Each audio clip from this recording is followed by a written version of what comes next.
What's going on, guys? Super Savage 789 here, bringing you guys a video. And today we're doing What If Goku was sent to Namek. Now, it is a what if one shot, but there is a simple explanation for that. And if you've seen one of my other what ifs, you'll know why.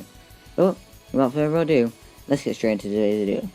So in this timeline, when Bardock was scoping out a place to send his son, he found something alarming on the planet known as Earth. A power level over 900 is located on that planet. That's worrying. So, he keeps looking for a planet, eventually come across planet Namek. Although the warriors have power levels of 3000, the Namekian people are peaceful. It's not ideal, but it's what he decides on. So both Gine and Bardock send their infant child off to planet Namek. The space pod arrives on Namek, alerting the Namekian warriors. They rip the door off the pod, but are shocked to see a baby.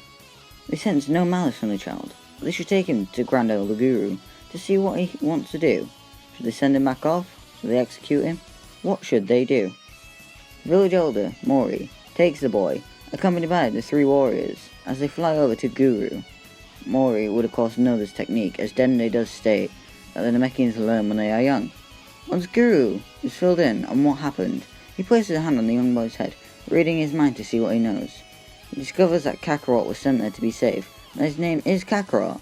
He sees Gine and Bardock send him off, realizing that they have compassion, despite the rumors about Saiyans being barbaric creatures. So, he decides that he will raise Kakarot as his own kin, despite Nail's better wishes. Since Kakarot is going to be raised as a Namekian and not a Saiyan, Guru decides to name the boy Tatsu, part of the word snail in Japanese. Tatsu would be given Namekian clothing and his own little place to live within Guru's home.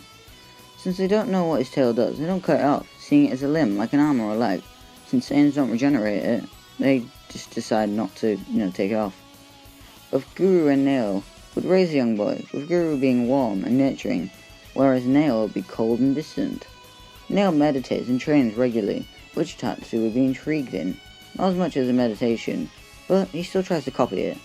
Little by little, Nail warms up to the young boy, sparring with him, teaching him a lot. Tatsu becomes very balanced between training and meditating, which makes him strong mentally and physically. Through training with Nail, Tatsu learns how to fly and control his ki.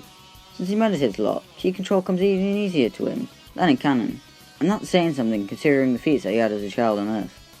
He also learns how to shoot eye beams and heal people like the Dragon Clan can do, although it's a bit of a struggle to do so, and it's not as effective, as his biology just isn't made to heal people.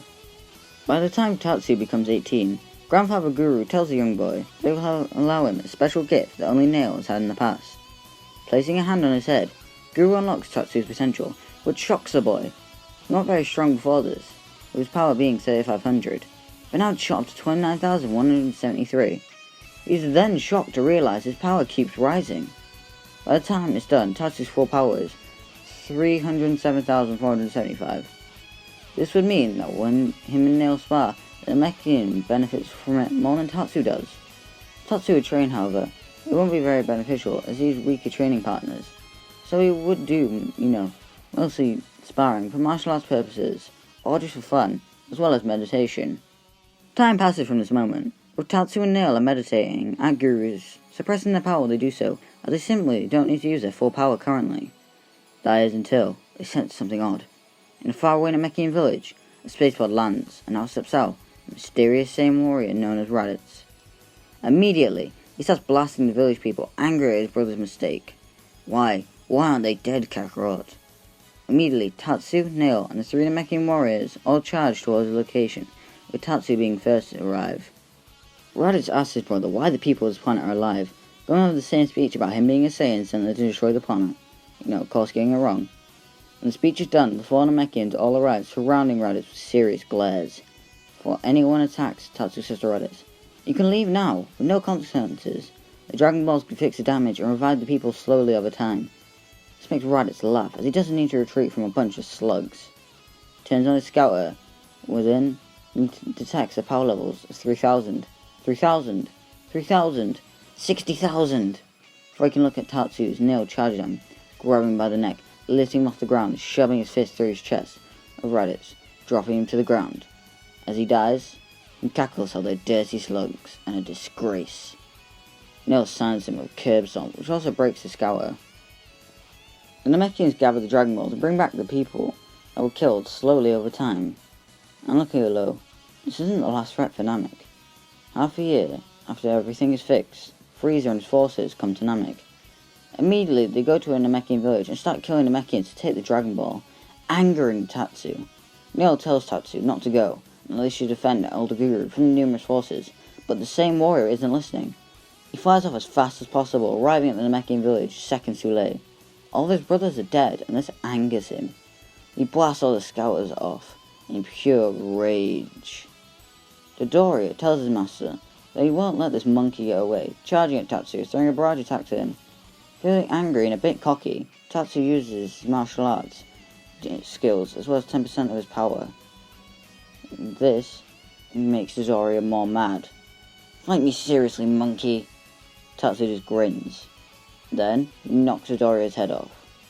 Tatsu rushes at Frieza next, but the Emperor fires a death beam through his hip, shooting him back. Blood gushes out as he loses consciousness.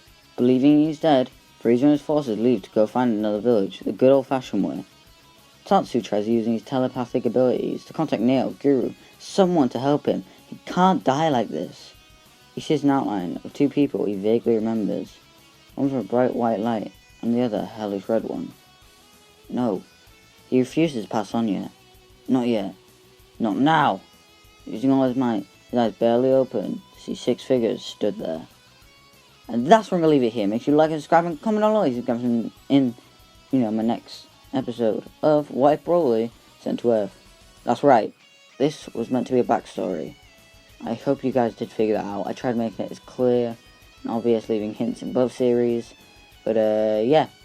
I really hope you guys do enjoy this. Bye!